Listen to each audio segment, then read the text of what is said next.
Why don't you say a couple words about yourself?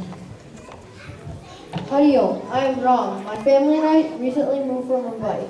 I'm in the 10th grade at Agora High. I like to read and travel and I love basketball. I hope to make friends here very quickly. That's very good, Ram. I'm sure you'll make good friends here. Now let's get back to your lessons. Any questions on the topic of this last class? Is everyone clear what humility means? So, what does it mean? Humility is the quality of being aware of the total design of things. Okay, so what does that mean? Each one has a role to play in the society, country, and the world. And We play a role in understanding that others have talents and greatness too. Also understanding that we have our own faults too. I'm slightly confused about the value of humility. Wouldn't being humble make you weak, or at least look weak? that's a good question. Can anyone answer Hannah's question? Humility is not a sign of weakness, but it is a sign of strength. It is simply understanding one's own faults and acknowledging God's strength. You understand that you have your own faults. You understand that others have faults too. Then you learn to tolerate the others. Tolerance leads to peace. Wrong. How does that translate to strength? Think this way. A person who is peaceful and tolerant is more approachable. Who do you think will have a real influence on people? An approachable one or an arrogant one? You know, Mahatma Gandhi was a symbol of humility. He was barely 5 feet tall and not impressive looking, but do you realize the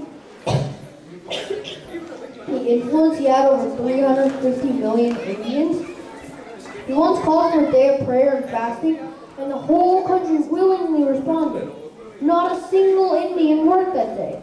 It paralyzed the whole country and rattled the British.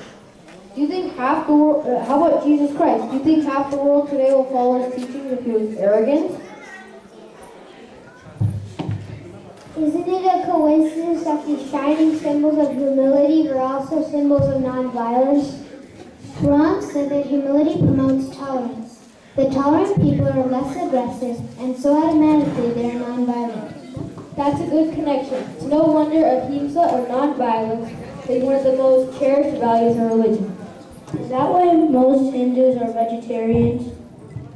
That's probably the reason. I can understand why they don't eat animals, but why do they worship them? It's a hard one to explain. My dad said that every living being is a manifestation of God, and that's why we worship them. That is true. By being humble, we recognize each living being's place in the world. And by recognizing the presence of God in each living being, we worship them. It makes for an interesting discussion, but this may be true for ascetics like Jesus and Gandhi. But I don't think it's possible for a materialistic person to show humility, especially if he's really good and better than the others around them. That is not true, Dina.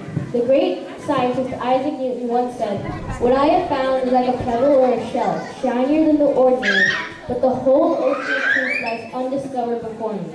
The great scientist understood that what he knew was minute compared to what he did not know.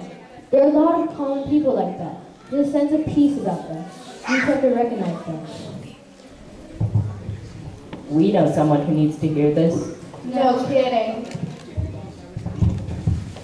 Let's conclude this class with meditation.